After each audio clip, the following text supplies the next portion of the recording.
Good evening, everybody. Welcome back to the Mythgard Academy. This is our class on the Morte d'Arthur, session number 9 tonight, as we are about ready to finish, in fact, finished the first section of the Morte d'Arthur.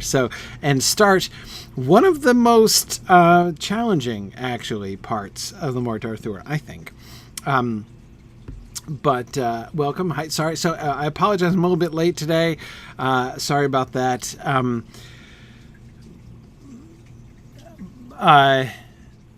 My mother-in-law arrived tonight. Let me just leave it at that. So it's all good. So everything's excellent. So here we are.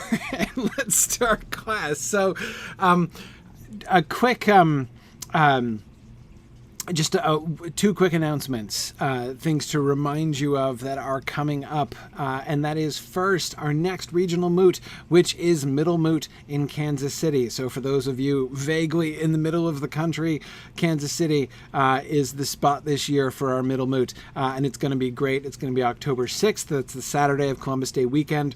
And it's going to be a lot of fun. We're going to be as usual, it's going to be a one-day event there on the Saturday, October 6th. We'll have lunch provided and everything. So if you can make it down, I totally encourage you. To do that. I see someone is hearing the running water. That's possible. Possible that you're hearing running water. I am broadcasting, as always, from my glamorous Signum University outpost, which is, in fact, in the basement of my house. So yeah, I've got a bunch of water pipes going up. I think my son's taking a shower, so that often happens this time of night. This is the life. I used to run Signum University out of a storage closet in my house in Delaware, but that was back in our early startup days. Now I run it out of the basement, so that's good. I remember in that first semester, the first Signum class I ever taught, I was traveling. I was up here in New Hampshire visiting my family one week, and I had class from up here, and I remember bragging about the fact that I was broadcasting from my parents' basement that night. That was fun. Anyway, it's all good. So anyway,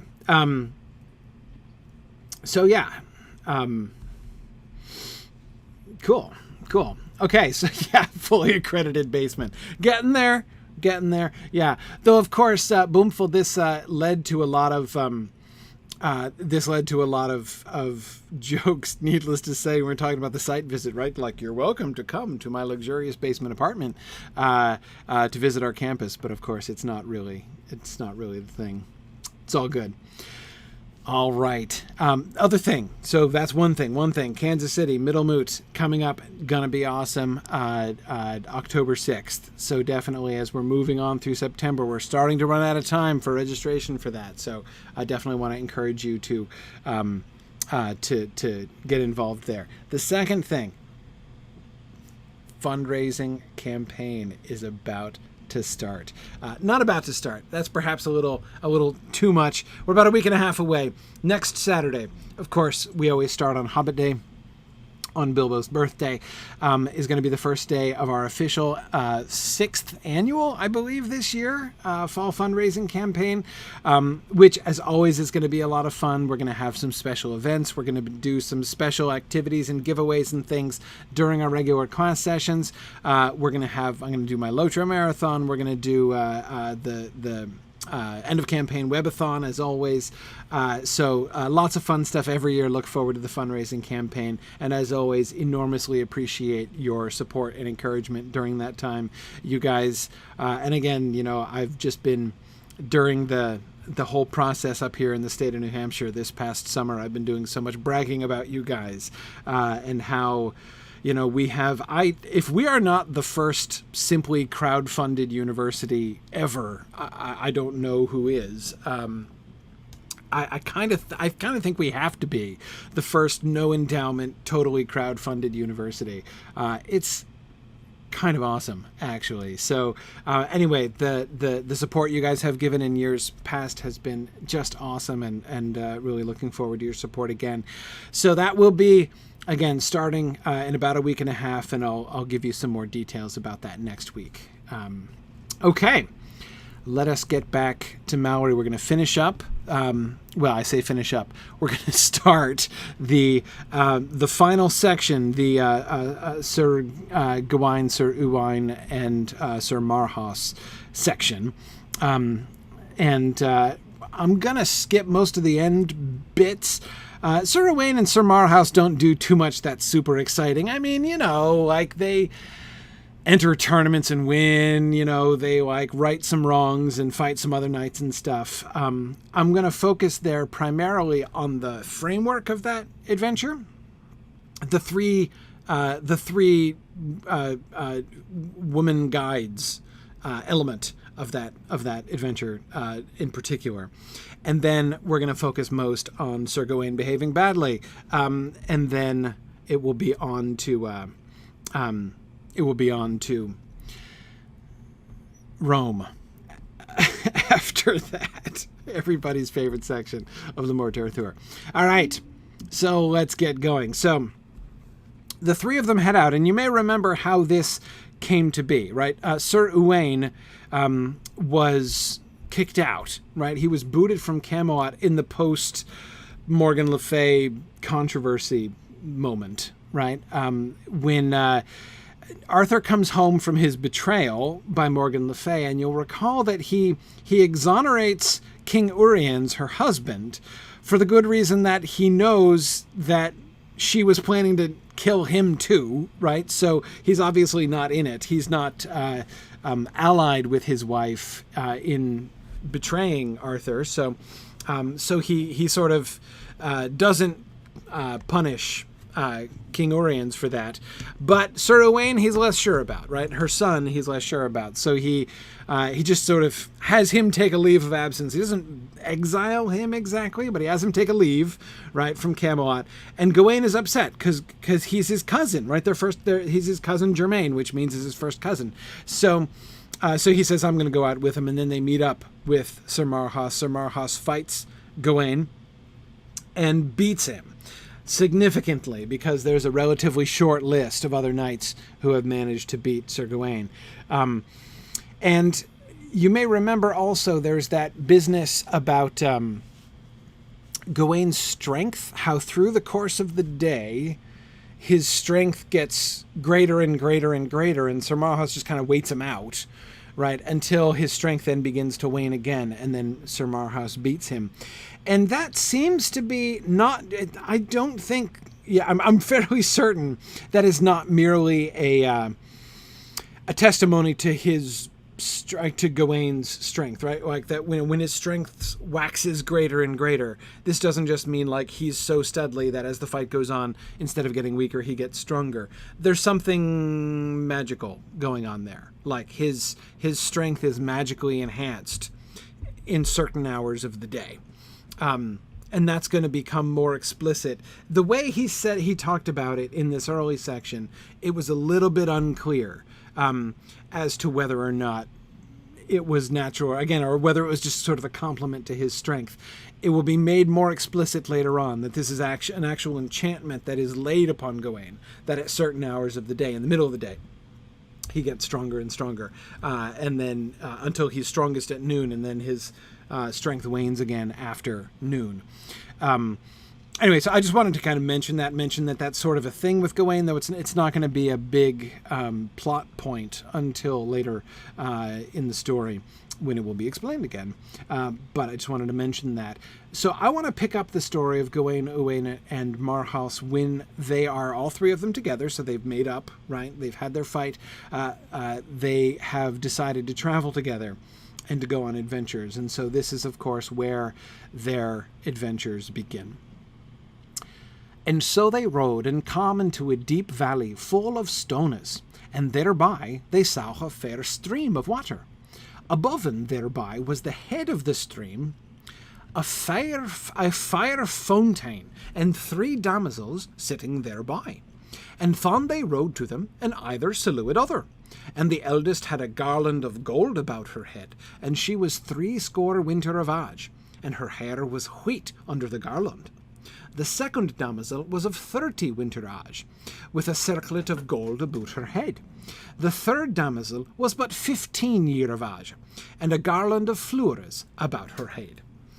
When the Knightes had so behold them, they asked him, the cows, why they sat at the fountain. We be here, said the damosels, for this cows, if we may see any of arrant Knightes, to teach him unto strong adventures. And ye be 3 Knightes adventurous, and we be 3 damosels, and therefore each one of you must choose one of us. And when ye have done so, we will lead you unto 3 highways, and there each of you shall choose a way, and his damosel with him. And this day 12-month ye must meet here again, and God send you the lives, and thereto you must plight your truth. This is well said, said Sir Marhaus. Now shall every each of us choose a damosel. Okay, so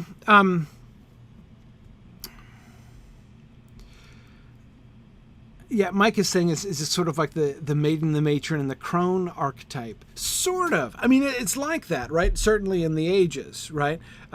We have the one who's 15 years, right? So she is the maiden, and then we have the one who is more sort of motherly, right? And then the one who's more grandmotherly. So yeah, it certainly looks like maiden, matron, crone. It's not exact. The thing that gives me sort of pause there a little bit is that notice they're called 3 damosels.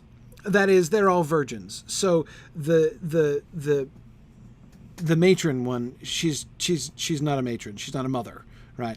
All 3 of them are damsels. All 3 of them are maidens. They're just different ages of maidens. So in that, but Mike, the thing is, isn't that just like so many things we've seen before, right? Something which looks almost exactly like what you would expect to find from fairy tale tradition, right? But not quite. Just like Merlin with his I will grant you, I will perform some magic, I will cast an enchantment upon you to enable you to sleep with the woman that you desire, but I will come and ask you a favor later on, and when he does, he comes and says, you must give me the child that was begotten in that hour, right? Sounds straight out of a fairy tale until he explains why he's doing it, right? And it's just so many times it has been so close to like the regular fairy lore, but it's not. Mike is wondering if it's sort of the willful subverting of the trope. I don't know, Mike. It's possible. It's possible.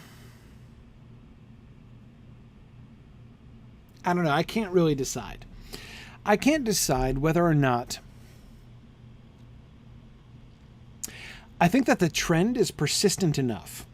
That is, this whole trend of using elements from fairy stories, but kind of getting them wrong or shifting them around so they're not really fairy stories anymore. It seems to me, Mike, that there are 2 most plausible explanations of this. One is that Malory is just kind of messing it up, right? That is, either he's not super interested in these elements or he doesn't really get it. Either he's ignorant or just kind of lukewarm on the whole fairy story thing. So the sources that he's working with have these elements, right? And so he's transmitting a form of them, right? But he's not really, he just either can't be bothered or doesn't even understand it, doesn't even get it, doesn't realize that he's not quite getting it right. So this being just a kind of a blind spot of Malory's or sort of a failure of his is one reading I think that we could do of this whole trend in Malory's work. The other would be a more willful subversion, Mike, as you were asking about. I think that we can formulate a reading that says he wants to keep these elements because they're recognizable elements of the stories, but he's deliberately de-fairying them a little bit, right? But myself, exactly, Karita, that's a very succinct way of saying it. Is he sloppy or subversive? Yeah, I'm not sure. My tendency, if he were submersive, that's not at all the word I want. Subversive. That's the word. See, Karita, it's the running water that had me. It's good. It's done now. But anyway, subversive. If he were being subversive, what I would expect to see from that kind of subversion would be a Christian subversion. That is, I'm going to take it, but I'm going to integrate it, and I'm going to sanctify it within a Christian framework. That's fairly common. That's pretty kind of garden variety medieval subversion of fairy stuff, right? And some of what he does smells like that a little bit, right? Especially Merlin, with Merlin as Old Testament prophet, Merlin working with the Archbishop of Canterbury, right? The thing which seemed to be magic that Merlin was arranging being characterized as a miracle from God. Some of those things, especially in those beginning stages, sounded kind of like that. But it's not consistent enough. It's not thoroughgoing enough to really convince me that that's the case. Most of the time, I mean, I've seen medieval authors do this kind of thing. It's not like they're going to be, like coy about it. They're not coy about it. It's totally, it's a pretty standard thing to do. So if he wanted to do it, he would just do it, and he wouldn't try to be, all kind of halfway about it. And his works as a whole are not very theologically interested. Like somebody who had that kind of was sort of grinding that kind of a theological axe, I would expect it to be more visible. I mean, again, it's not like it's something to be ashamed of, right? People do this kind of thing all the time in storytelling. In the Middle Ages, it's good. So, but he doesn't, and he's not really, his primary focus is not really the moral, the theological or moral reading. So, in the end, I think sloppy is kind of more likely, but it's very much more, I mean, Karita, I absolutely agree with you. Subversive is more fun to think about, right? Sloppy isn't fun.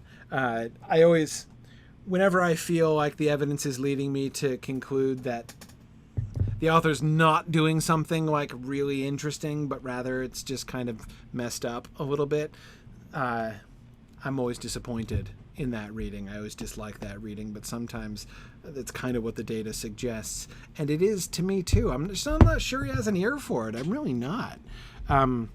But yeah. Yeah. Anyway. Okay. So we're going to pick Damsels and we're going to go on adventures. One of the things that I wanted to put, and of course my subtitle of this slide is the adventure industry. It's like these three damsels, like this is their job, right? Like some places, rely on the tourist industry. Their job is to support the adventure industry. So the three damsels are just waiting for adventurous knights to come along.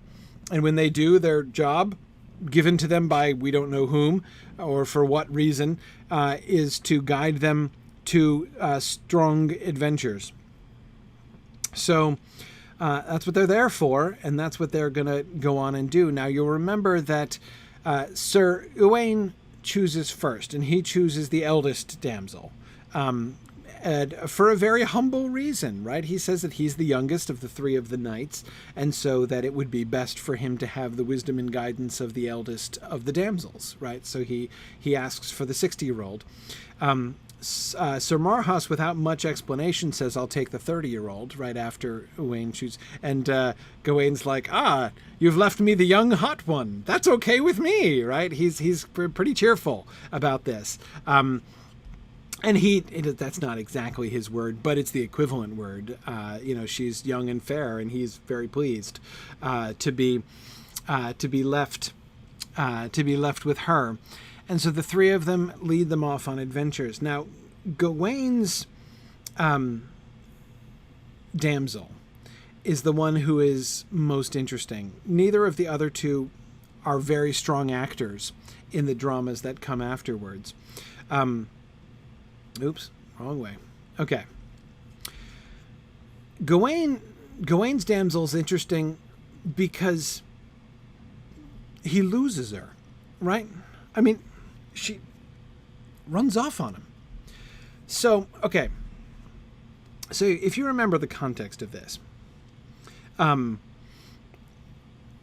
two of them, Gawain is fighting with one knight, right? Two knights come up and are opposing Gawain, right? So van come there 12 knights, all armed, and cried on hicht, Sir Gawain, knight of the court of King Arthur, mak thee ready and hast, and just with me. So they ran together, and either fell down. And then on foot they drew their swords and did full actually. The meanwhile, the other knight went to the damsel, and asked her, will she abode with that knight?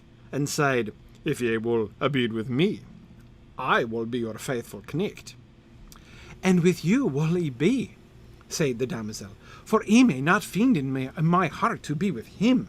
For Rick knew here was one knight that discomfited 10 knights, and at the last he was cowardly led away. And there let us two go, while they fight. And she takes off, right? So she disapproves of Sir Gawain's actions, which is ironic, right? It's ironic because she, I love the pickup line, right? I mean, the knight literally comes over with, he's like, hey, baby, right? If you will abide with me, I will be your faithful knight, right? Why don't you ditch that loser and come with me? And she's like, okay, right? But she disapproves of him. Now, this is the interesting thing to me, and I don't know what to do with this. I really don't. Sir Gawain is about to do one of the most shameful things that even Malory's Sir Gawain ever does, okay? He's going to do a terrible thing. He's going to do a terrible thing. She ditches him. She disapproves of his actions. But the actions of which she disapproves are fine. He hasn't done anything wrong yet. He's done two things, right? Remember, the first thing that happens is what she describes, right? They see this one knight who jousts with 10 knights in a row and beats them all. And then they come and they he doesn't fight them, and they take him prisoner, and they beat him, and they tie him shamefully beneath his horse's belly, which is apparently extremely disgraceful, and lead him away. And she's mad that Sir Gawain didn't intervene, right? Gawain doesn't intervene for what seems to me like very good reasons, because he said, like, that knight obviously wanted that to happen. He could have stopped it, right? And I don't think he would thank me if I came in and interrupted that, because he obviously chose that, right? So, I mean, yes, it's shameful. Gawain is kind of scandalized by it too. And immediately after she leaves, he's going to go and find out what as soon as he is taken in by another knight who can tell him anything, right? The first thing he asks about is like, who is that knight who overcame 10 knights and then allowed himself to be hogtied and taken away? He's concerned, and he goes and he sets out to help, he says, right? So her condemnation of Gawain seems totally unfounded. And then you'll remember the other thing that he did is when he sees the knight and the dwarf fighting over this damsel, and he resolves this in quite a shocking fashion, right? He lets the girl choose. He's like, so let's ask the damsel, which one of these two would you rather go with, the knight or the dwarf? And she's like, dwarf every day of the week, right? And she goes off with him, and the knight's pretty disappointed and goes away, right? And the damsel doesn't seem to like that either. That is Gawain's damsel, the 15-year-old damsel. But both of those, like, this is the best Gawain has shown up yet. And yet, those are the two things that lead his 15-year-old damsel to ditch him. Yeah, David Urbach says that Gawain is actually trying to be thoughtful here, but it backfires. Yeah, which is interesting. And like I said, I don't know what to do with it. It is true. Now, Karita, you are right to say that Karita points out that it says that she is but 15, right, when he's describing the three damsels. And that does indicate that she is young. And that's true. But 15 is marriageable age, right? We will also see boys knighted at 15. Sir Tor isn't much older than 15 when he did his adventures. So, I mean, keep in mind that the modern tendency to consider teenagers children until they're at least 18, if not 21, is very modern. That's just not how they thought in the Middle Ages. The youngest marriageable age for both boys and girls, for girls it's 12, for boys it's 14. So, yeah, I mean, 15 is young. She's young. She's a young damsel. But she's on the young end of adult. She would not have been considered a child at 15. I know this kind of gives modern people the creeps, the whole like marriageable at 12 thing. And, 12 is early and a little bit sketchy. Chaucer has fun with this, with the wife of Bath, who is married off at the age of 12 to like a 70-year-old guy. And she has a lot of fun talking about that. So it's clear that there is like some unease, some like awareness that this is skanky, even that is skanky, even in the Middle Ages. However, 15 is, she's young, but she's not a child, and she wouldn't have been treated as a child. Yeah.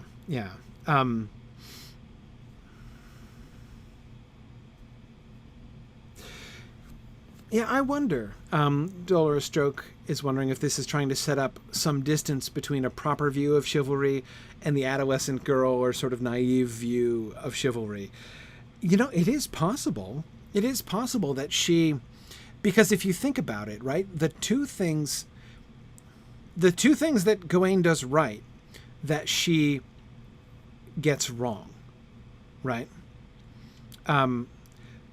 There is a clear pattern there, and that's she is A, wanting to see rash action, and B, she's judging by appearances, right? You just stood there and let them treat that guy shamefully, right? That was wrong of you. That was irresponsible of you. You are you are obviously a worthless knight if you are just going to stand there and watch and let that happen, right? But Gawain is kind of seeing more than she's seeing there, right? He's saying, well, yeah, okay, that is a shameful thing to do, but there's obviously more to this story. She doesn't seem interested in that. Nor does she seem to care who the other damsel wants to go with, right? Again, it's like, this is how it's, but when you've got a knight and a dwarf fighting over a damsel, obviously it's the knight who should get her, right? That's how it works. She didn't go off with the dwarf, right? Of course not. Yet that's what she chose. And so Gawain let her do that. Yeah. Milthalio, it was totally based on child getting. Absolutely. Yeah. Once you could get or bear a child, biologically, you were marriageable. Yeah. No, that's it. That's exactly it. Yeah. Which, of course, is why for men the marriageable age was older, because men, boys go through puberty later than girls usually, so, yep, that's it. Yeah. So, and here's the interesting thing, right? you would think that had Gawain, remember, was all over pleased about getting the young, cute damsel, right? But he didn't choose, right? Again, he didn't. I mean, yeah, you get the impression that would have been his choice had he gone first, right? And he's really glad that it ended up the way that it did. But he didn't get the chance to do that, right? So is this a lesson to him, a rebuke to him? That if he just, if he says, I'm given these choice among these three damsels and I'm going to choose the young, cute one, he's being very superficial in his own choosing there, right? Selfish and superficial. And as a result, he gets the selfish, superficial damsel, right? Again, the problem that I have with that is that's not how it went, right? He didn't, if he had been like, I want the cute one, dibs on the cute one, right? If that had been Gawain from the beginning, that lesson for him to learn would have made a little bit more sense to me. Now, Mythgard asks a wonderful question. Are we supposed to agree with the damsel here? See, I don't think so. I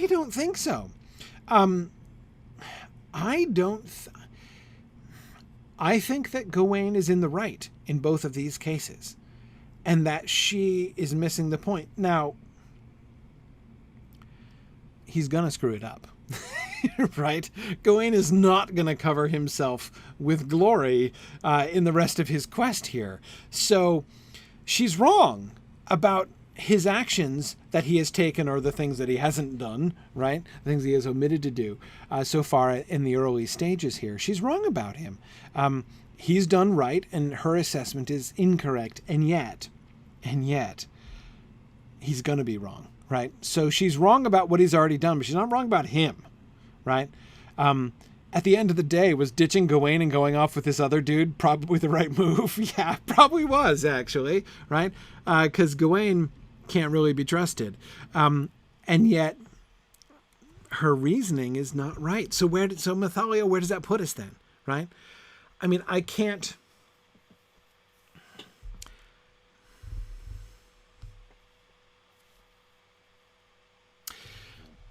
Later on in the story, especially when we get to the Holy Grail, we're going to come across many characters in the story whose role is to be like a prop in the adventure, right? A test for the knight. But they usually know it. They often know it. They're enacting a role. We'll see this kind of thing a lot. So I can imagine a scenario in which the damsel ditches Sir Gawain in order to test him, right? What's he going to do? How's he going to react? Or like to teach him a lesson or something of that kind. I can imagine a reading like that. And yet her words here, her attitude doesn't seem to fit that. She doesn't seem like she's in the know, right? Like she's part of the system that is, measuring and testing Sir Gawain. She just sounds equally as superficial as Gawain. If anything, it seems to me to work almost the other way around, that instead of her being a testing figure, her being a teaching figure for Gawain, or part of a teaching lesson to him, it's almost like she is like a reflection of him, right? That her flightiness, that her poor judgment reflects his poor judgment, right? She is a bad damsel because he's a bad knight. And so it's kind of a message or a warning or an indicator, right? That the damsel that he's ended up with turns out to be the subpar damsel, right? Because he's a subpar knight.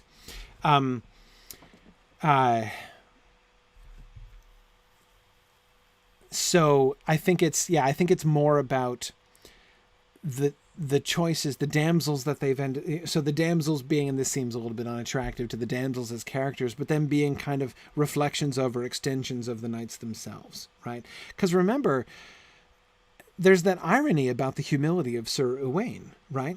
I mean, the humility to say, I am the youngest of us, and I am most in need of wisdom and guidance, and so therefore I will choose the eldest of the damsels so that I can, partake of her wisdom and be guided by her, is by far the wisest move of any of the three of them, right? So he may be the youngest, but his choice is the wisest of all three of them. And so, what does he get? He made a wise choice, and so he gets the wise damsel, who is sort of the reflection of the wisdom and humility that he undertook with that.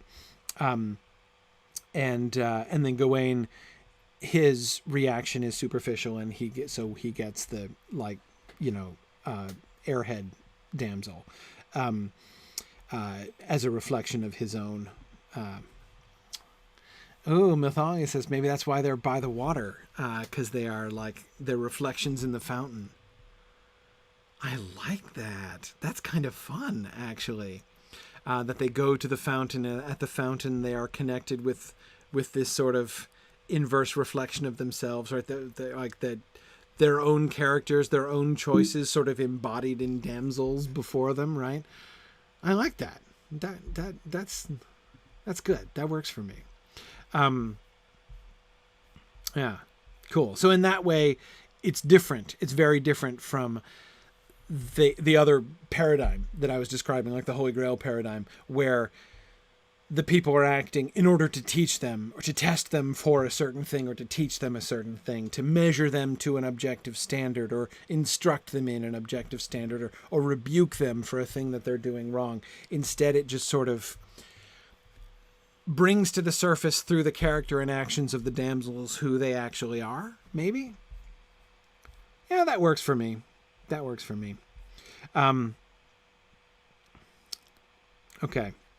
Let's go to the story of Sir Pelles, that poor knight who unhorses the 10 guys and then allows himself to be taken prisoner. So this is the story of Sir Pelles, who is a great knight and an honorable fellow, but a bit of a stalker. And so he chose here for his sovereign laddie. This is Lady Ettarde, right? And never to love other but her. But she was so proud that she had scorn of him, and said she would never love him, though he would die for her. Wherefore all laddies and gentlewomen had scorn of her, for that she was so proud. For there were fairer than she, and there was none that was there but, and Sir Pelles would have proffered him love, they would have showed him the same for his noble prowess. And so this knight promised Ettarde to follow her into this country, and never to leave her till she loved him. And thus he is here the most party nigh her, and lodged by a priory. And every week she sendeth knightes to feast with him, and when he hath put him to the worse, then will he suffer him wilfully to take him prisoner, because he will have a seat of his laddie. So if he can be dragged prisoner in front of Lady Ettarde, at least he gets to see her, right? In all wise she doth him great despite, for sometime she maketh her knightes to tie him to his horse tail, and sometime bind him under the horse belly. Thus in the most shamfullest wise that she can think, he is brought to her. And all she doth it for to cause him to leave this country, and to leave his loving. But all this cannot make him to leave, for and he would a fought on foot, he might have had the better of the 10 knightes as well as on foot as on horseback. Alas, said Sir Gawain, here is great pity of him, and after this night I will seek him tomorrow in this forest, to do him all the help I can. Oh, well, that sounds good. What a sad story. So, okay, so oh, Deborah, you were very flattering to my reading skills. I'm getting a little bit better. I'm still screwing up all over the place. I have to admit, I kind of went backwards a bit this week because I was just reading other 14th century Middle English, and so throwing off my brain. But anyway, so I know from a modern standpoint, Sir Pelles sounds super creepy. Right? He's absolutely stalking her and can't take a hint. She's not into you, Sir Pelles. Move on. Right? I get it. But one thing that we can see clearly from the description And I'm going to have to ask, I'm pretty sure here, I'm going to have to ask you just to accept this framework. He's in the right and she's in the wrong. I know it sounds bad, right? But one of the sort of ways that this works, if you're a lady and there is a knight who loves you, you have the right to reject him. You do. But you can't just reject him arbitrarily. You have to have a reason to reject him. And he's proven himself. And he's proven himself in two ways. First, general prowess, right? This guy is a stud.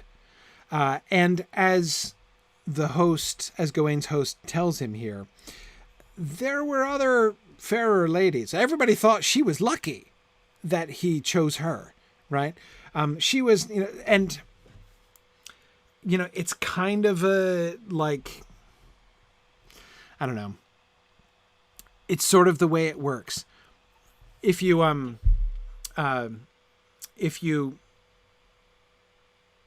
think for a second to where we're going to be headed before too long, that is Sir Lancelot and Queen Guinevere, that's natural, perfectly natural, right? The queen, who is not only the highest lady in the land, she's also the most beautiful lady in the land. She is at the apex of the amorous food chain, right? No lesser knight. I mean, it would be totally inappropriate for a lesser knight to aspire to even think about loving Guinevere, right? Lancelot is the best knight in the land. That they deserve each other, right? That's a fit match between Lancelot and Guinevere. It's going to be totally like mainstream for the two of them to get together. It's how it tends to work.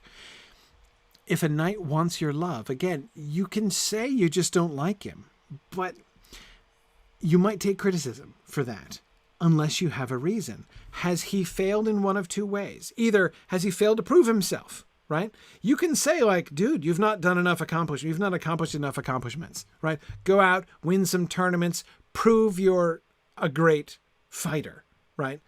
Prove you are a very noble knight by your prowess, right? Then maybe I'll consider you worthy of me. If you as a lady say that, totally within your rights, everyone will respect that, right? He did. The context of his falling in love with her was when he won this big tournament, right? And proved himself way better. I mean, Sir Pelles is really, really good. I mean, he's like top 10, Sir Pelles. So maybe even top 5. He's very good, Sir Pelles. So Sir Pelles has proven himself. He therefore, by merit, sort of deserves his pick of one of the greatest ladies in all the land. He's chosen her. She is beneath him, right? And yet she won't have him. There's another reason, of course, why, which is perfectly legitimate grounds for rejecting a knight who is seeking your love. And that is if he's not faithful to you, right? If he fails to show himself to be your dutiful servant. Like you tell him to do stuff and he doesn't do it. He dallies with other women. There are things, that he can do to no matter how great his prowess on the tournament field, that he can, show that he's not worthy, right? And that you can reject him. Those things are totally fine, right? But he's not only not failed in that, he's exemplary, right? His faithfulness to her. Again, the modern world, we would call it stalking. Here they would call it faithfulness, right? He is abjectly faithful to her. That's good. That's almost optimal what he's doing, right? Being willing to suffer shame for her sake, right? He's willing to allow himself to be dishonored, if only for the sake of if it will only provide her a sight of her. That's dedication, man. That is dedication. So this is why she is getting criticism, because he is totally qualified. He is overqualified for her love, right? And has shown himself more faithful to her, more devoted to her, more unwavering in his love of her than any woman has a right to ask. If she asked him to do all that, like, I insist that you go through all of this public shame, she could do that, but that would be, I mean, she would be asking a lot, and he's doing it voluntarily. It's like his own initiative, right? So again, I know that it's hard to read this as a modern person and feel like he's in the right and she's in the wrong, but I'm pretty sure that that's how we're supposed to be reading this. She's proud. She's proud. It is arrogant of her to say no to him, because of the extent to which he has proven himself. Oh, see, Veronica, no, he is certainly not allowed to kidnap her. No, he couldn't do that. If he offers any violence to her, then he completely forfeits anything that he would have gained. No. That's totally fine. Yeah.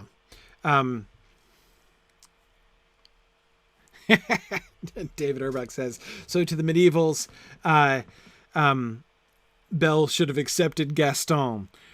Well, he has good qualifications, no question. But no, because of the way that he treats her, right? He doesn't treat her well. And he, to be arrogant the way that Gaston is, that's a blemish. If a knight is arrogant like that. What's the awesome word that was used of Sir Melius, Sir Onslake's brother, the one who captures Arthur and Arthur fights for him against Accolon? Orgulous, that was it. He is an orgulous knight. That means arrogant and full of himself, right? Gaston is also orgulous, and that's not a good look for a knight. Yeah. So please keep in mind, I'm not advocating this as an applicable modern system. I'm just saying, if we got to try to enter into the world of the story here. When we hear Sir Pelles' backstory, we should not be thinking this guy is a creep and possibly a sociopath. If that's our thought, it's an understandable thought from a modern point of view, but we're doing it wrong.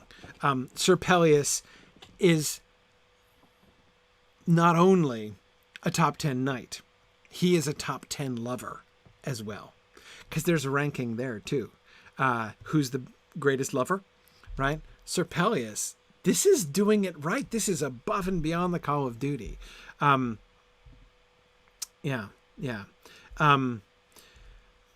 see, Joe wants to know if Pelles brought this up, could Etarde get punished for rejecting him? Well, not by Arthur, Joe.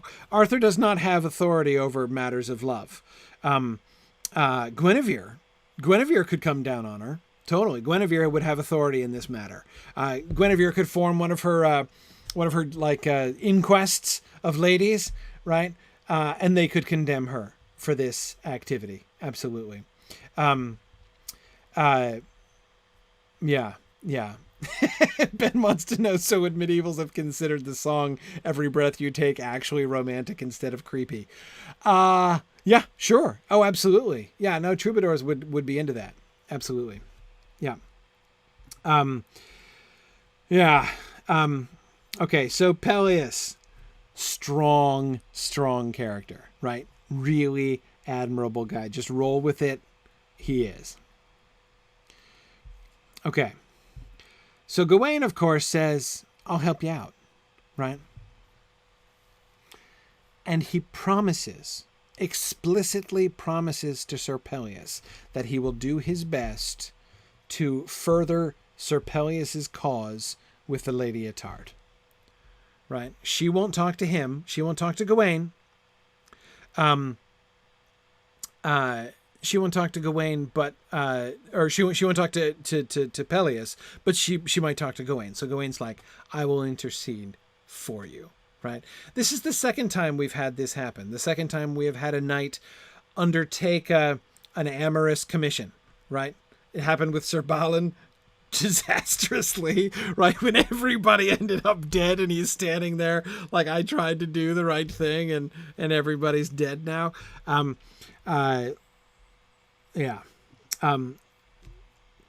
Gawain explicitly. I was trying to, when I was going back through this section again, trying to find an excuse for Gawain. I was trying to like, okay, is like he trying to save Pelles from himself, and so really he's thinking about Pelles' own good all along. But no, he promises explicitly, and I'm looking at it, I'm like, no, I can't get around the promise that he makes. He promises explicitly to further Pelles' cause and to convince her to love Pelles. Okay. Yeah, Carita, I agree. He should at least have been more vague. Had he made a promise of something like, I promise to help do like what is best for you or something like that, you know, you could imagine that he didn't break his promise, but no, he was very explicit. Oh, Veronica was asking what would the punishment be from Guinevere's lady court. Censure, primarily censure. I mean, they could say like, if you want to retain your position in, you know, ladyly society, you have to accept him. Like, it's not okay to do what you're doing. It's people like you that give ladies a bad name, and we're gonna censure you publicly if you don't accept him. Would probably be the kind of move. At least that's the kind of thing that happens in other stories of this kind, but we don't actually see this happening here, so probably shouldn't speculate. But that's the kind of thing that the lady court would probably do. Okay. So, Wan Shi Sao, so he goes to Lady Ettard and he proves that he's not Sir Pelles, right? I'm a stranger dude you've never met before. So Wan Shi Sao that it was not Sir Pelles. She made him a leaked and led him into her castle and asked him faithfully whether he had slain Sir Pelles, and he said, Yea. Then he told her his name was Sir Gawain, of the court of King Arthur, and his sister's son, and who he had slain Sir Pelles. Truly, said she, that is great pity, for he was a passing good knecht of his body, but of all men alive I hated him most, for I could never be quit of him. And for ye have slain him, I shall be your woman, and to do anything that may please you. So she made Sir Gawain good cheer. Then Sir Gawain said that he loved a laddie, and by no mean she would love him. She is to blame, said Ettard, and she will not love you, for ye that be so well born a man, and such a man of prowess, there is no laddie in this world too good for you. Will ye, said Sir Gawain, promise me to do what ye may do, be the faith of your body, to get me the love of me laddie? Yea, sir, and that I promise you be my faith. Now, said Sir Gawain, it is yourself that I love so well. Therefore, hold your promise. I may not chase, said the Lady Ettard, but if I should be forsworn. And so she granted him to fulfill all his desire. Wow. First of all, what an operator though, right? I mean, Gawain, holy cow, Gawain.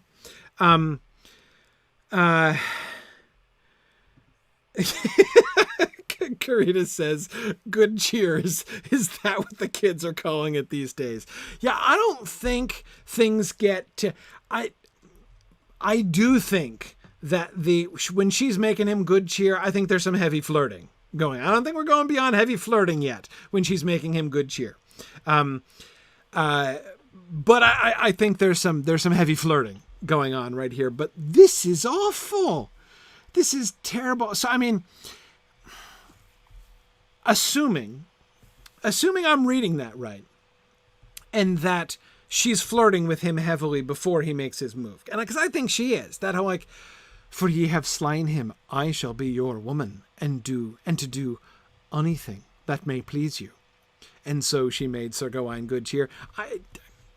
she's flirting, right? I'm pretty sure she's flirting with him. So this would be what Gawain does would be more horrible if he was trapping her totally against her will, right? That would be even more horrible. That I don't think is happening here. That this seems to be consensual as far as she is concerned. Like, yes, he has kind of entrapped her here, but I think he's following up on her hints and everything. So he's not, I don't think he's completely taking advantage of her here. But the fact that she's awful too is pretty much the only excuse. I mean, it's his betrayal of Sir Pelles here is utterly unprovoked, right? And completely inexcusable. He has promised Sir Pelles to help him. Knowing the, long and tragic story of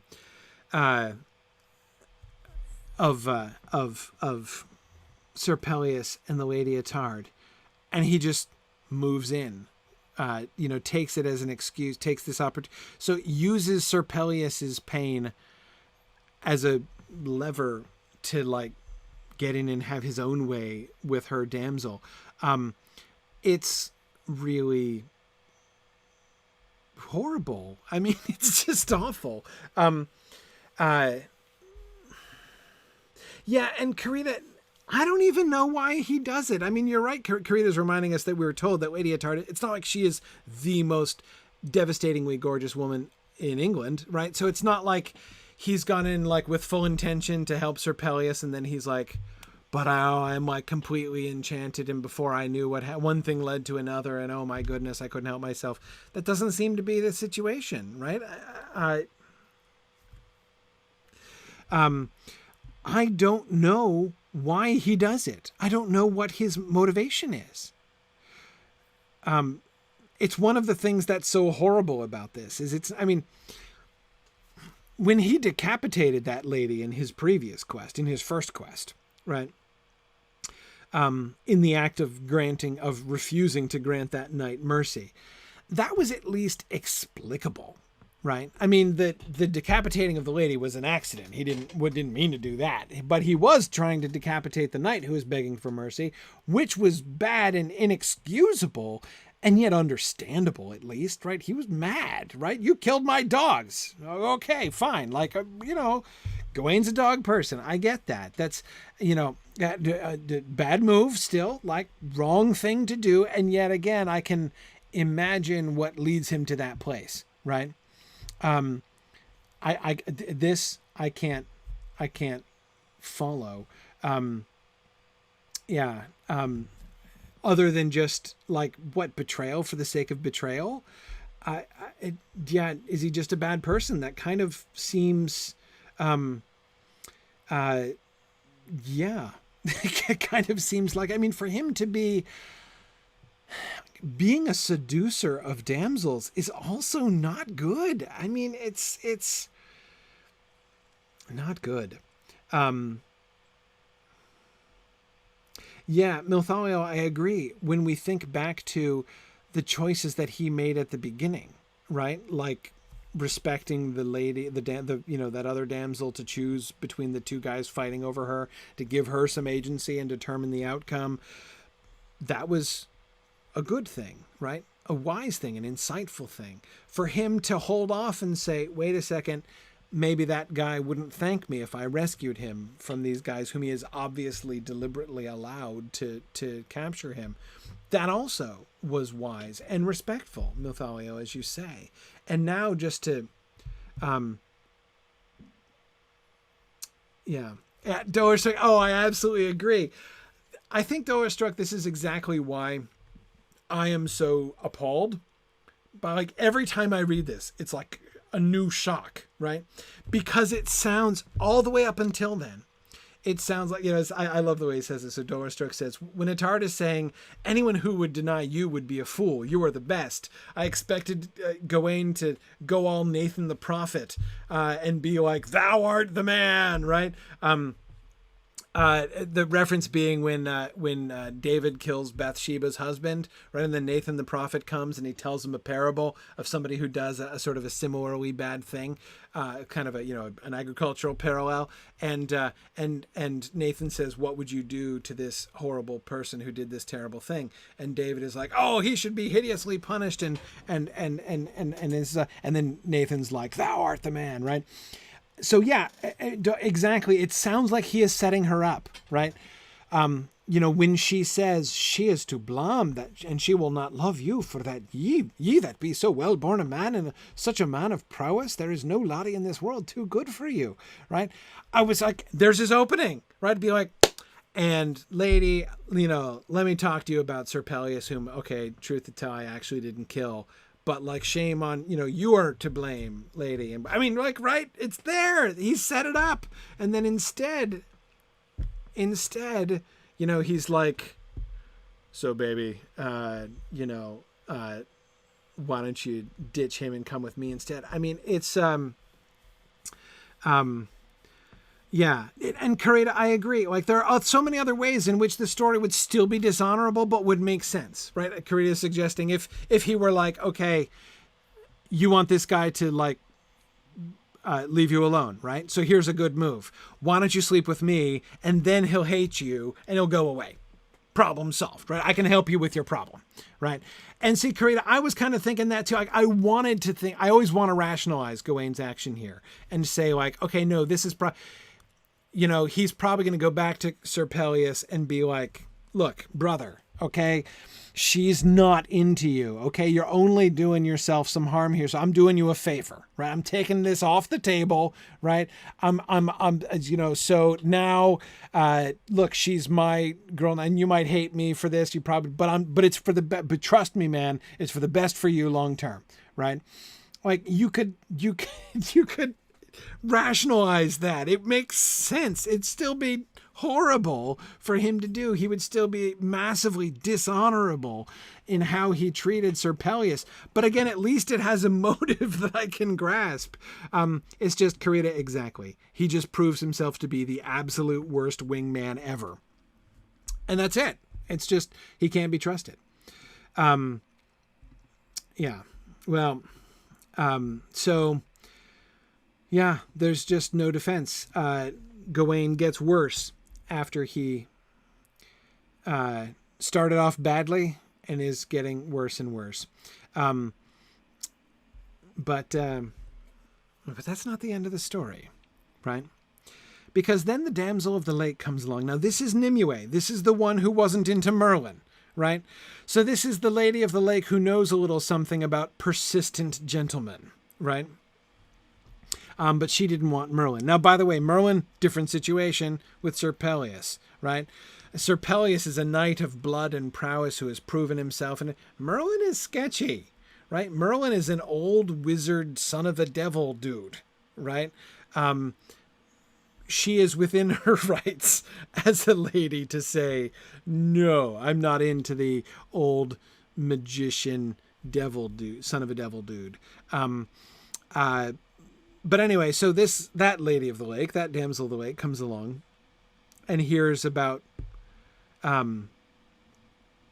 everything that happened, right? And she's going to come and set things to right. Lo, said the damsel of the lake. She's talking to Etard now. Ye ought to be ashamed for to murder such a knecht. Because Pelles is going to go home and starve himself to death. Right? He's done, right? He's out. And therewith she threw such an enchantment upon her, that is Etard, that she loved him, Sir Pelles, so sore that well nigh she was near out of her mind. She casts a love enchantment so that now she desperately loves Sir Pelles, who now hates her.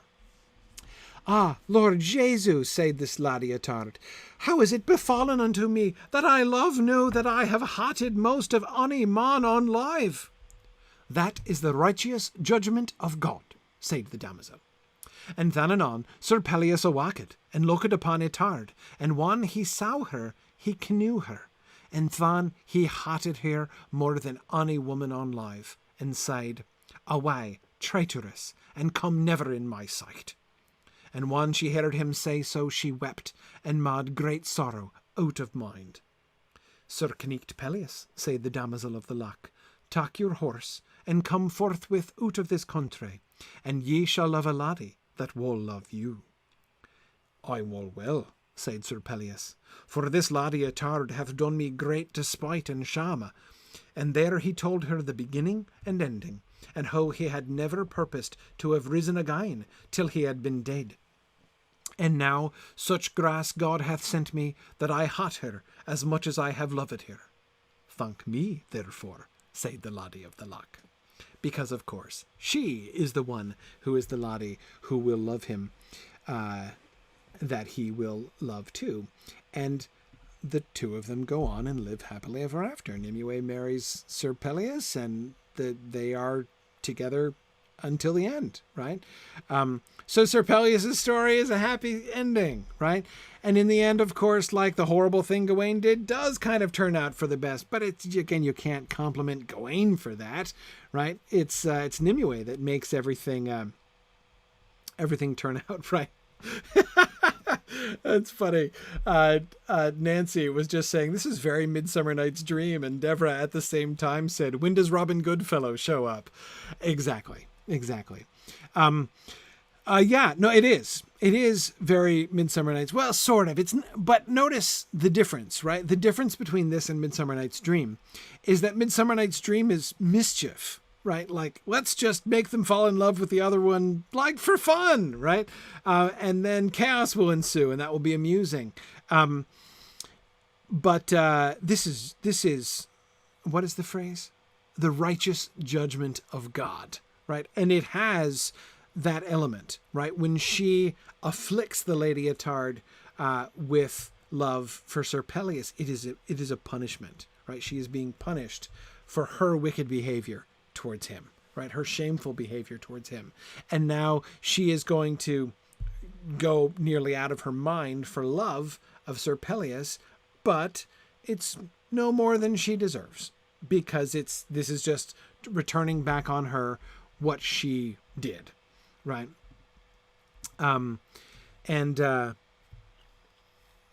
Yeah, exactly, Veronica. Attard doesn't have anyone to love her anymore, unlike Midsummer Night's Dream. Yeah, we don't have all the couples at the end, right? Yeah.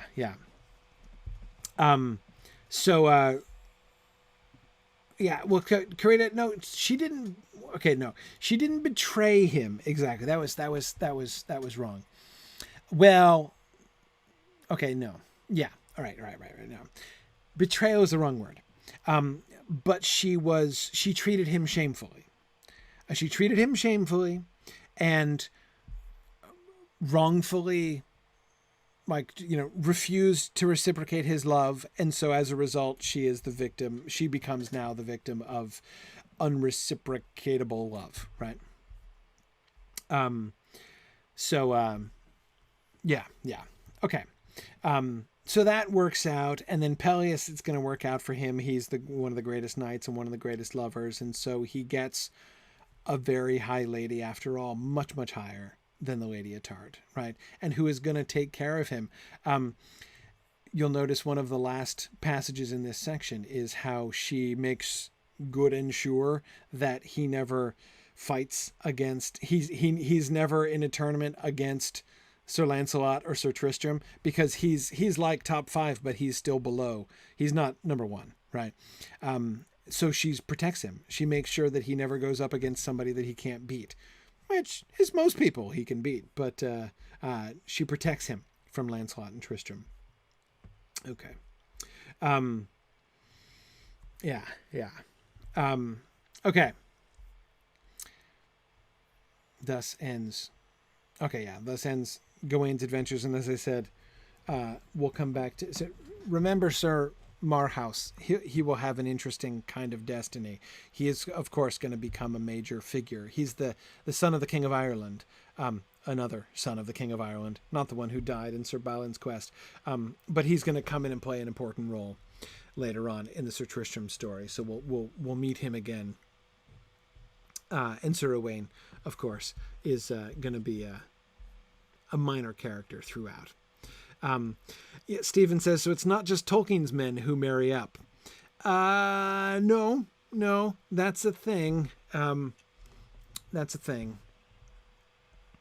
Sir Pelles certainly has a very Tolkienian kind of happy ending, right?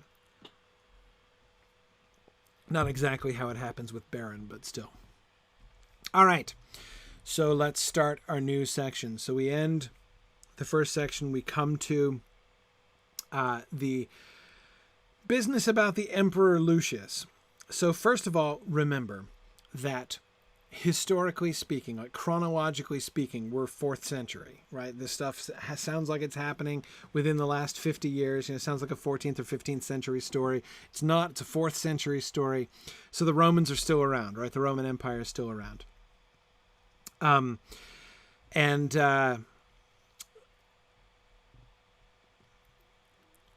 You will notice how different this whole section sounds, right?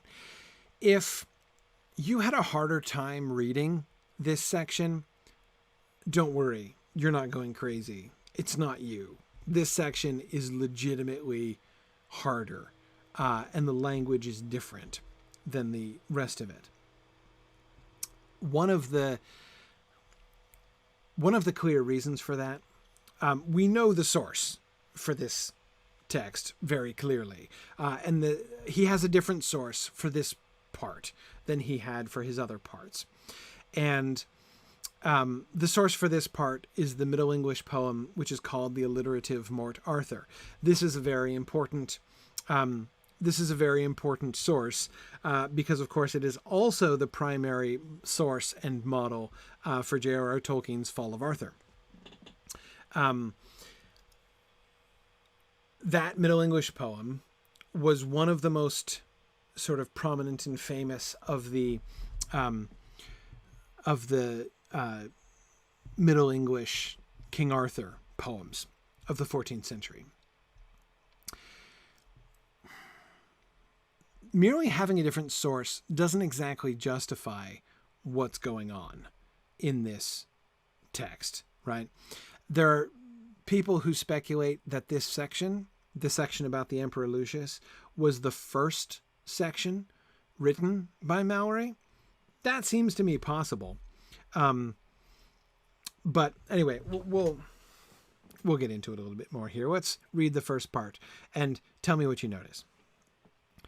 It befell, when King Arthur had wedded Queen Guinevere, and fulfilled the Round Table, and so after his marvellous knightes and he had vanquished the most party of his enemies, that soon after come Sir Launcelot de Lac unto the court, and Sir Tristram's come that time also, and then King Arthur held a royal feast and table round. So it befell that the Emperor Lucius, procurer of the public weal of Rome, sent unto Arthur messengers, commanding him for to pay his truage that his ancestries had paid before him. When King Arthur wist what they meant, he looked up with his grey e'en, and angered at the messengers passing sore. Then were this messengers afeard, and kennelled still, and durst not arise. They were so afeard of his grim countenance. Then one of the knightes' messengers spake aloud, and said, Crowned King, misdo no messengers, for we be come at his commandment, as servitors should. Then spake the conqueror, the recried and coward knight, Why fairest thou my countenance? There be in this hall, and they were sore aggraved, thou durst not for a dukedom of Londres look in their faces. Do you hear it, especially in their dialogue at the end? Listen to it again. Crowned King, misdo no messengers, for we be come at his commandment, as servitors should. Then spake the conqueror, the recried and coward knight, Why fairest thou my countenance? There be in this hall, and they were sore aggraved, thou durst not for a dukedom of Londres look in her faces. Do you hear the alliteration? Crowned King, misdo no messengers, come at his commandment, servitors should. Hear it? It's not in normal alliterative lines at this point, but it is much more alliteration than Malory generally used in the earlier sections, right? It just keeps cropping up. Mothalio, it does have a poetic lilt to it, a different lilt to it. He's following a different source, but it's not just that he's following a different source. He's following it more closely, right? He is adapting his style to the style of the original much more closely than he does anywhere else. This, I think, is what leads a lot of people to suspect that this is the first thing that he did. The idea being, okay, when Malory started, he was just like, I'm going to kind of update, the alliterative Morte Arthur. And then, when he hadn't really sort of developed his own prose stuff. So I'm going to render it in prose, and I'm going to shorten it, and I'm going to update it, because he does shorten it a good deal. I'm going to shorten it, and I'm going to update it some, and, but it's still, he's going to follow the source pretty closely. And then he goes away from the sources more in his other writings. I don't really know, but yeah, Michelle, it infects his dialect all the way through, right? All the way through.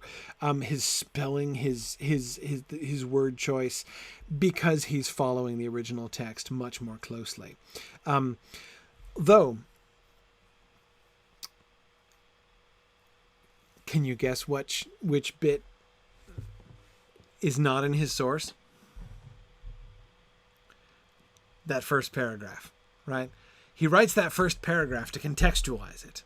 It befell when King Arthur had wedded Queen Guinevere and fulfilled the Round Table. So after his marvellous kingdoms had vanquished them, and Sir Lancelot comes to the court, and Sir Tristram comes to the court, right?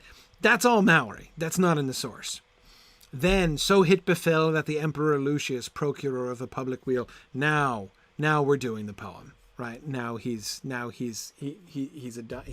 adapting. Okay, so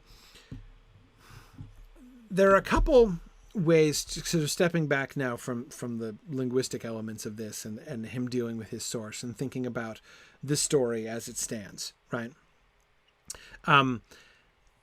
King Arthur has established himself.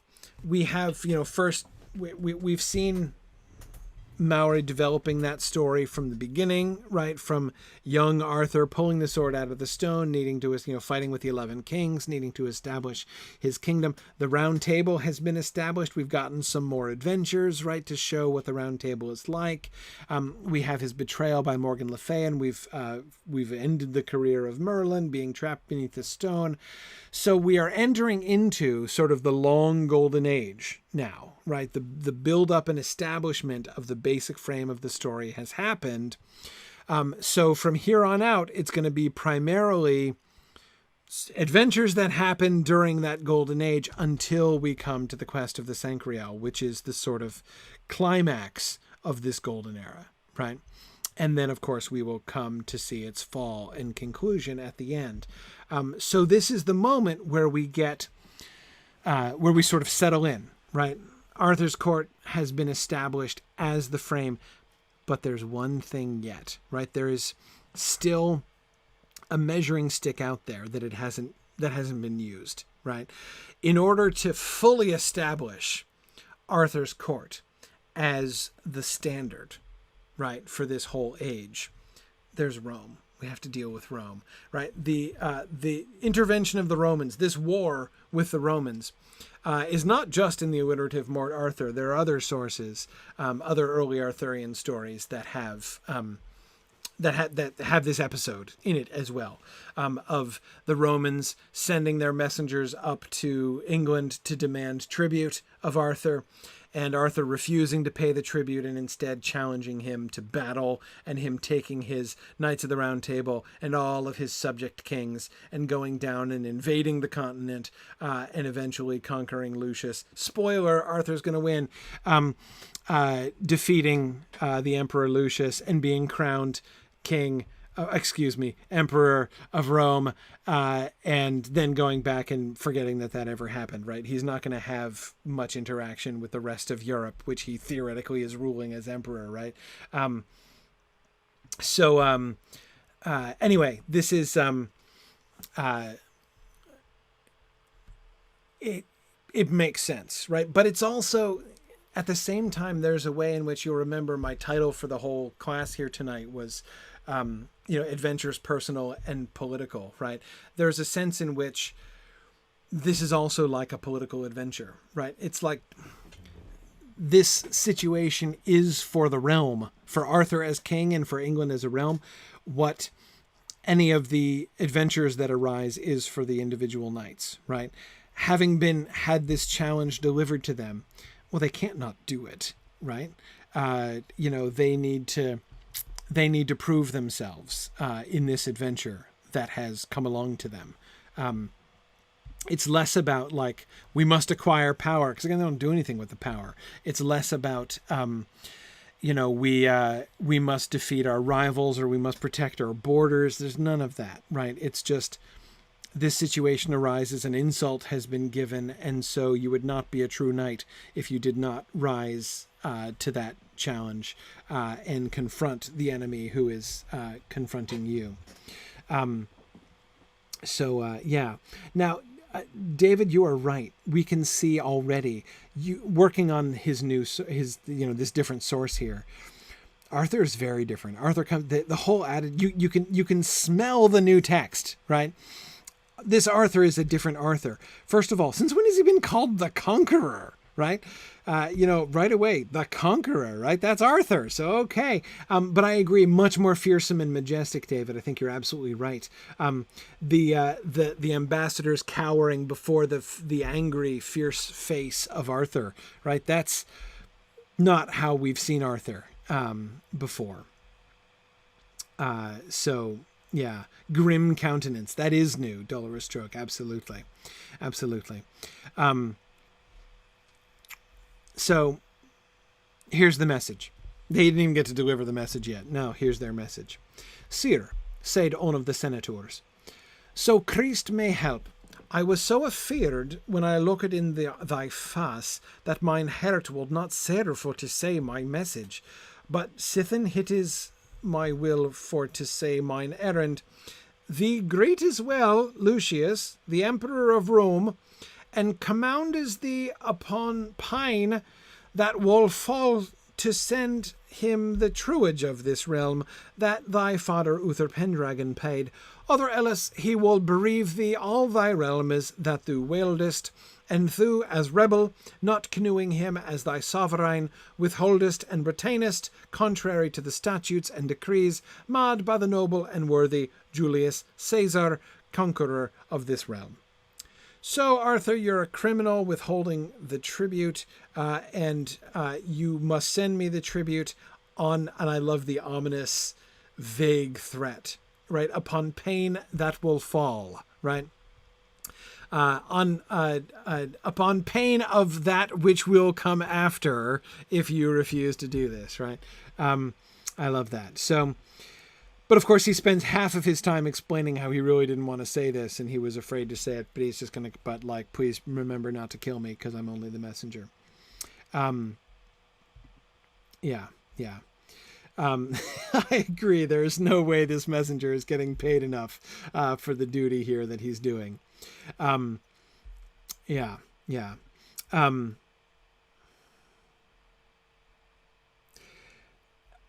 David, I'm not really sure. David asks, what kind of Roman Empire is Malory imagining? It's really unclear. I mean, we'll look at that a little bit, what the text shows us of this. But I don't think either Malory or the alliterative Morte, that is his source, neither one of them is particularly concerned with, let us outline the actual details of the Roman Empire and its political scope and all that kind of thing. They're the enemy, but notice they are the traditional enemy, right? Going back to Julius Caesar. Julius Caesar conquered Britain. And ever since then, Britain has been theoretically subject to Rome. What is at stake here? What is at stake here is a kind of bragging rights. So there's this thing that scholars call the translatio imperii, the translation of empire. This concept, this medieval concept of how like dominance and rightful rule passed from one kingdom to another. It starts in Troy, right? And then Troy is destroyed and it passes to Greece. And then it passes from Greece to Rome. And then it passes from Rome to England because of Arthur, right? That's kind of what's at stake here. The Roman Empire is outdated, right? Obviously, in the 15th century, the Roman Empire is outdated. And exactly, David, as you said, this is not about the Holy Roman Empire in Germany, right? The High Middle Ages, Holy Roman Empire. This is not about Germany, right? It has nothing to do with the contemporary Holy Roman Empire. This has to do with the concept of ancient Rome, right? The concept of ancient Rome as the great empire, the last of the great empires. And so therefore we need to, if Arthur's court is going to be the greatest, it needs to be the successor of Rome. That's conceptually clear, right? That's what this whole thing is really sort of about. That's what's at stake here. And that's why we're bringing up Julius Caesar. That's why we're talking about the truage, right? You owe tribute to Rome. You are subject to Rome. And Arthur's saying, no, I own Rome. I have a right to Rome. And he claims a political right. Like, forget your Julius Caesar. Constantine was from Britain, right? The Britons have taken over the Roman Empire, and I'm going to claim it in the name of my ancestors, because apparently Constantine is his ancestor, right? So maybe Uther Pendragon paid tribute to Rome, right? But this is not your father's England, right? Now Arthur is here, and it is time officially for the torch of empire to pass from Rome to England. By the way, there were Americans among the founding fathers who would talk this way too, about the empire then passing from England to America. Didn't really catch on, but the idea was still there. Why do you think the eagle is the symbol of America? Right? Kind of random, right? It's not like there's so many eagles here. And then you've got poor Ben Franklin, who is like, the turkey, the wild turkey should be the national bird of America, and everyone's like, dude, do you have no sense of symbolism whatsoever? Like, seriously, you want to put a turkey on our flags? No, an eagle. It needs to be an eagle. Why? Rome. Absolutely Rome. To show that they were evoking this concept of the translation of empire. America is the new successor, right? We are going to be flying the eagles now.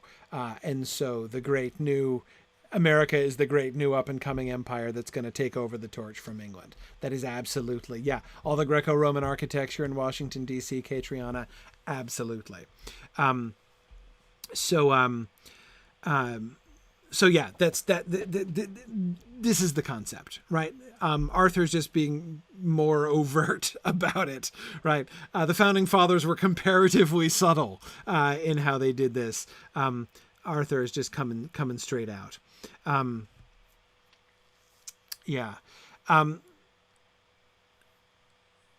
Stephen Cover asks, would the medievals be thinking of the great empires as the four from the book of Daniel?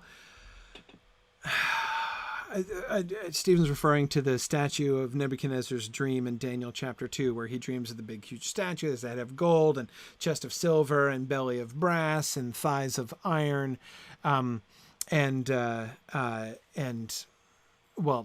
of iron, meaning his lower legs, and then his feet composite of clay and iron. And no. Well, I mean, okay, would he be thinking about that? Yeah, absolutely. They love that passage.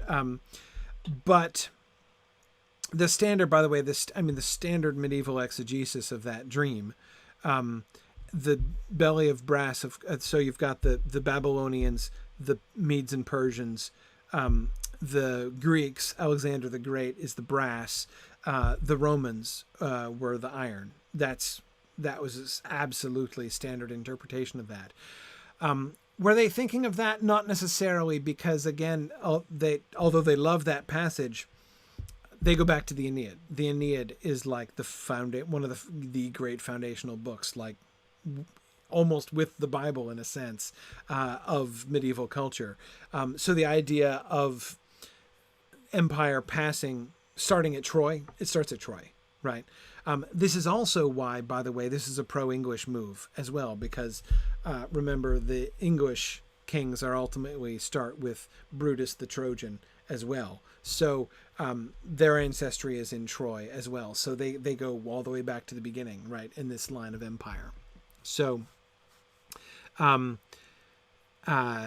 anyway, so what was I going to say? So Stephen, they wouldn't have been like from Babylon down through. They started at Troy, not Babylon. So they weren't literally thinking about those. But the concept of progression of empire, I think, was very strongly influenced by the Daniel passage, actually. Yeah.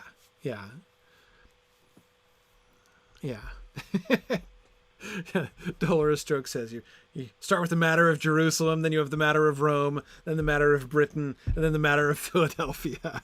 Yeah, exactly. Yeah, something like that. Okay, let's keep going. It is well, sighed the king. Now say ye to your emperor that I shall in all haste me ready mak with my keen knichtes, and by the river of Rome hold my rune table, and I will bring with me the best people of 15 realms, and with him ride on the mountaines in the mine Londes, and mine down the walls of Milan the proud, and sith ride unto Rome with my royalist knichtes. Know ye have your answer, hie you that ye were hence, and from this place to the port there ye shall pass over, and I shall give you 7 days to pass unto Sandwich. Okay. Here is his answer. Now, I'll come back to the language and to the markings in a second.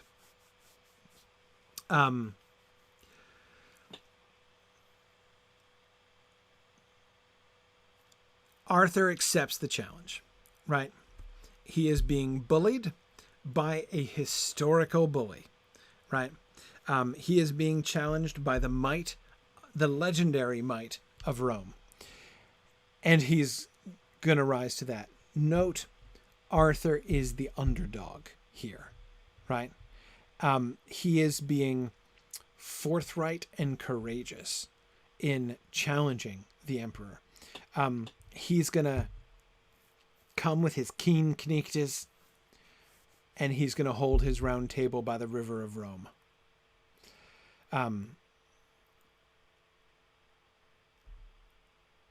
He's going to come through Milan.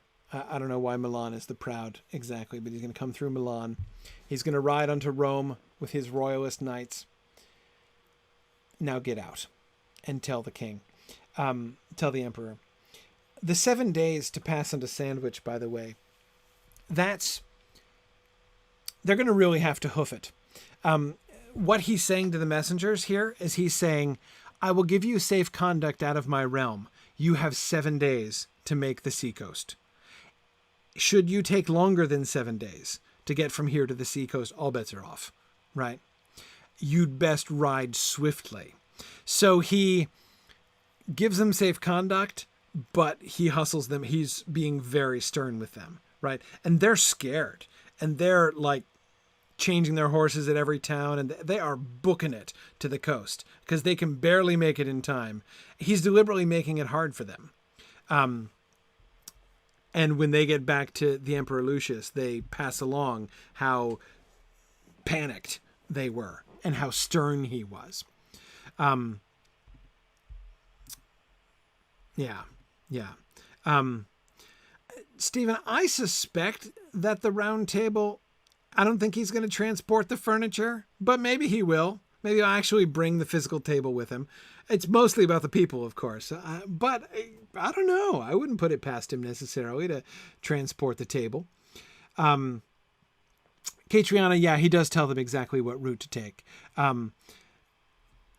Notice again, he's saying, I will not have you spying on me, right? I don't trust you. I'm not going to kill you out of hand, and I want you to deliver my answer to the emperor.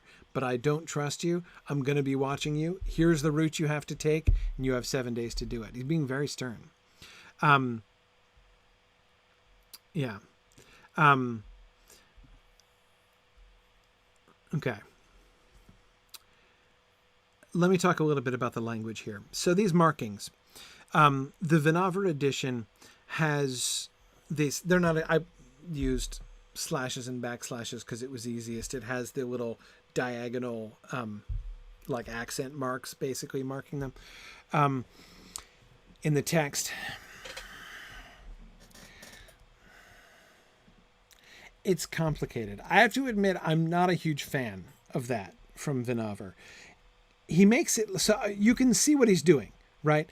These sound like alliterative lines, like actual alliterative lines of poetry. By the river of Rome, hold my rune table. That's kind of an alliterative line. And mine down the walls of Milan the proud. Kind of an alliterative line. And sith ride unto Rome with my royalist connectes. Alliterative line. From this place to the port, there ye shall pass over. Alliterative line. Not awesome. Not perfect alliterative lines. What I dislike is it makes it look like it's like a direct quote. It's not a direct quote. Check this out. Here's the original. This is from the alliterative Morte Arthur, right? So this is an older poem. It's like a 14th century poem. So it's like 100 years old-ish. Don't know exactly. Anonymous author. We don't know who wrote it. This is in older Middle English, so I'm going to do the older Chaucerian pronunciation for this. This is the passage that Arthur. This is the passage that Malory is adapting in the passage we just read. Be the river of Rheon, hold me rune table, fang the fermes in fife of all the fire realmes, for all the menace of his micht and maugre his eine. And merk sithen over the mountains unto his mine londes, to Meloin the marvellous, and mean doon the walles. In Lorraine, nay in Lombardy, leif shall I nuther, nokin laid upon leaf, that thar his laws yames, and turn unto Tuscany, when me time thinkes, when my team thinkes, read all this Rome landes, with riotous knichtes. Bid him mak rescues for mensk of himselven, and met me for his manhead in thos mine landes. Then skipping a few lines. Fro this place to the port, there thou shall pass over. 7 days to Sandwich, he setteth thee large. Okay, so these are the lines from the original poem. Now, look what Malory has done in his adaptation of this. I think it's really interesting to look at this side by side. First of all, notice these are not quotations, right? We can identify the particular lines. And mean doon the Wallace of Milan the Prude, right, is Malory, is clearly to Meloin the Marvellous and mean doon the Wallace, right? So, okay, it's the prude instead of the marvelous, so he's taken away one of the alliterative words from the line, right? And he's switched the order because it worked better in the syntax of his sentence, right? So this is a near quotation of that line. It's a close paraphrase of that line. But it's not, so like I said, I'm not a huge fan of the markings, of putting in the markings, because they're not quotations. He's not trying really to make regular alliterative lines by the rules, by the conventions, the full conventions of alliterative poetic lines. But nevertheless, we can certainly hear in these places a very clear memory of those old lines, right? So I can't decide whether he is, again, it's like, is he subverting or is he clueless, right? Is he just not good at alliterative verse? Or is he just what sounds like alliterative lines are coming out just because he's being very close in his adaptation of the source? Again, I tend towards the latter. I tend towards clueless rather than subverting. I don't think he's trying to mess up the lines. I don't think he's trying to make alliterative lines exactly. I just think in some places he's keeping a lot of the language, and so it comes out alliterative, right? But it's not all that he changes. Stephen, you're exactly right. There's a big difference between marvelous and proud, right? And mean doon the wallas of Milan the proud. Yeah. Milan the proud deserves it, doesn't it, Stephen? Right? Whereas Meloin the marvelous, well, gosh, that sounds real nice, right? Is Milan marvelous? Well, maybe we shouldn't mind down its walls, right? Maybe it would be, are we smashing this stained glass, right? The alliterative Arthur absolutely is, right? He is stern, very stern, right? Look at, and this one is my favorite. And sith ride unto Rome with my royalist kneechtis. Do you remember the word that's changed there? Did you catch it in the earlier version? It's not royalist knights that he's going to bring to Rome. Remember whom he promises to whom he threatens to unleash on Rome in the alliterative version? Read all this room landes with riotous kneechtis. His riotous knights, right? Riotous knights. We're going to come down to Rome and we are going to break stuff, okay? Like we are coming, we're going to, I was about to say take no prisoners. No, we're going to take prisoners, right? He explicitly says we're going to take prisoners and make you ransom them, right? We're going to come down and we're going to wreck things. We're going to destroy stuff and you're going to regret it, right? He is much more ruthless. Malory's shift from riotous to royalist is that's a beautiful little glimpse into the change that he is making. Malory is sticking really close to his source, right? But he's not totally comfortable with King Arthur from the alliterative Morte. His Arthur's not really like that, right? His people aren't really like that. So, no, riotous, no. The Knights of the Round Table, they're not riotous. They're not just going to go destroy stuff for the sake of destroying stuff, right? They're royal. And so therefore you should fear them in open combat, right? Because, they're going to take you to the cleaners and stuff, but, honorably.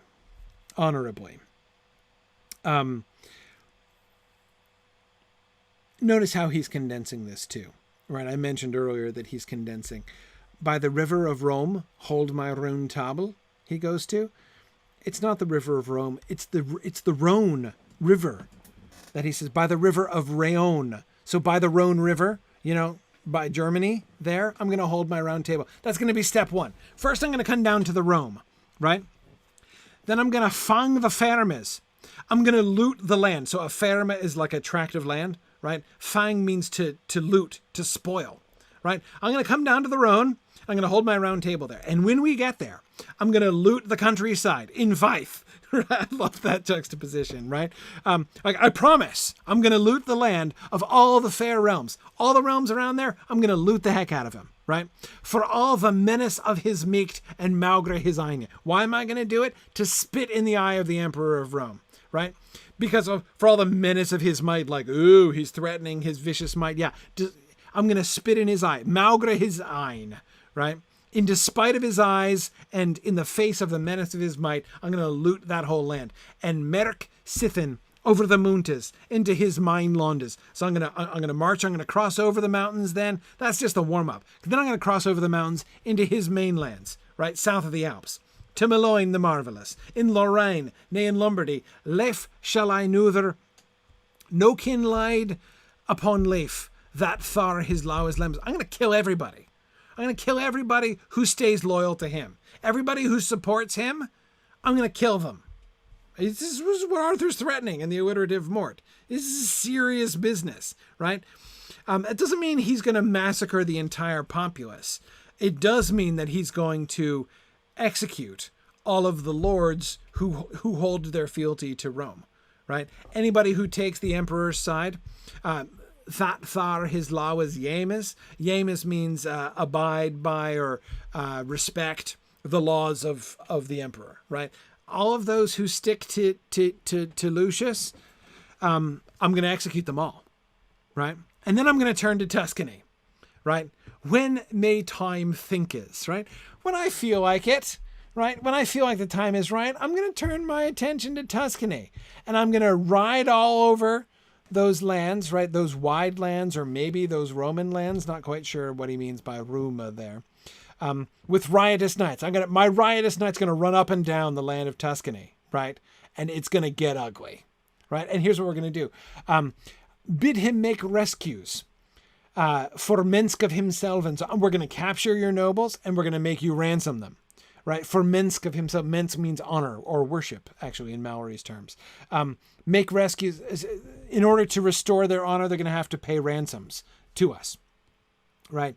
And met me for his manhood in fas mine landes. And I'm not going to stop until he comes and meets me in person. Right. And proves his manhood in battle on the mainlands.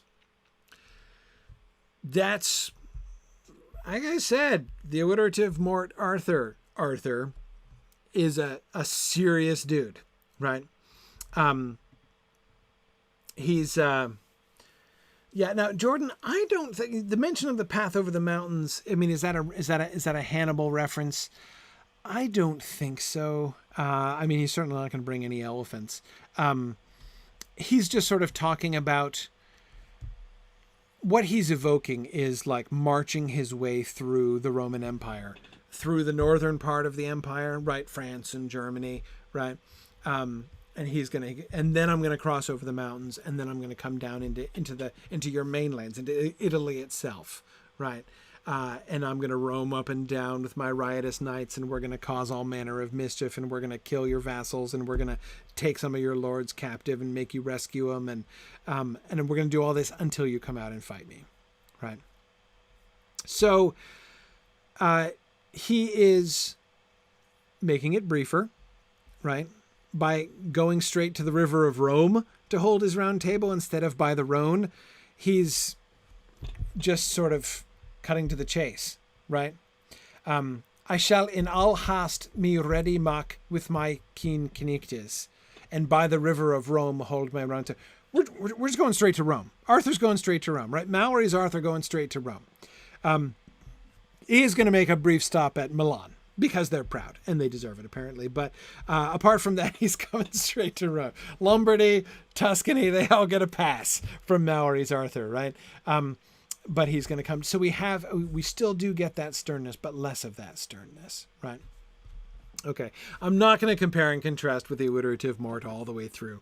I just wanted to both draw attention to sort of mention these markers that Vinaver does, look at what he's doing there. And again, I hope you see what I mean when I say I don't think he's trying to recreate the poetry. I don't think he's trying to preserve the poetry exactly. He's just adopting many of the phrases, but not blindly, right? He is changing them, right? We're not going to have riotous knights. We're going to have royalist knights.